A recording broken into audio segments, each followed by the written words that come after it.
బాహుబలి తర్వాత ప్రభాస్ క్రేజ్ ఏ స్థాయిలో పెరిగిందో ప్రత్యేకంగా చెప్పక్కర్లేదు. ప్రభాస్ సినిమా వస్తుందంటే చాలు ఏం ఆలోచించకుండా ఫ్యాన్స్ అంతా ఎగబడి మరీ థియేటర్లకు క్యూ కడతారు. అలాంటి పాన్ ఇండియా స్టార్ను డైరెక్ట్ చేసే అవకాశం రావడం అంటే అది బంపర్ ఆఫర్ అనే చెప్పాలి. తన క్రేజ్తో బాక్స్ ఆఫీస్ వద్ద మంచి ఓపెనింగ్స్ తెచ్చే హీరో దొరకడం ఏ దర్శకుడికైనా కానీ అదృష్టమే. ఇప్పటి వరకు ఆయనతో పనిచేసిన డైరెక్టర్లందరూ కూడా ప్రభాస్ క్రేజ్ను వాడుకుంటూనే వచ్చారు. కానీ ఈ ట్రిక్ను ప్రస్తుతం ప్రభాస్తో ది రాజాసాబ్ సినిమా చేస్తున్న మారుతి మాత్రం మిస్ అయినట్లయితే అనిపిస్తుంది. రాజాసాబ్ సినిమా మొదలై ఇప్పటికే చాలా కాలం అయినప్పటికీ కూడా ఆ సినిమా గురించి నెట్టింట పెద్దగా వార్తలైతే వినిపించడం లేదు. ఇక మరోవైపు ప్రభాస్ హీరోగా రీసెంట్ గా హను రాఘుపూడి దర్శకత్వంలో తెరకెక్కుతున్న ఫౌజీ గురించి, సందీప్ రెడ్డి వంగ దర్శకత్వంలో రానున్న ఫౌజీ సినిమాల గురించి మాత్రం ఏదొక కారణంగా వార్తలైతే వస్తున్నాయి.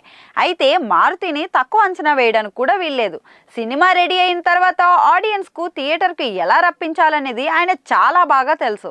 ఆడియన్స్ ని ఎంగేజ్ చేయడంలో మారుతి మంచి దిట్టనే.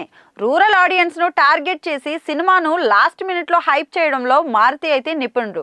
కానీ ప్రభాస్ లైనప్ చూసుకుంటే ఫౌజీ స్పిరిట్ తో చాలా స్ట్రాంగ్ గా ఉంది. మరి ఇలాంటి టైంలో మారుతి ట్రాక్లోకి వచ్చి రాజాసాబ్ ప్రమోషన్స్ను వేగవంతం చేయాల్సిన అవసరం అయితే ఎంతైనా ఉంది. ఏదొక రకంగా రాజాసాబ్ వార్తల్లో నిలిస్తే తప్ప మారుతిని నెటిజన్లు ఊరుకునేలా అయితే లేరు.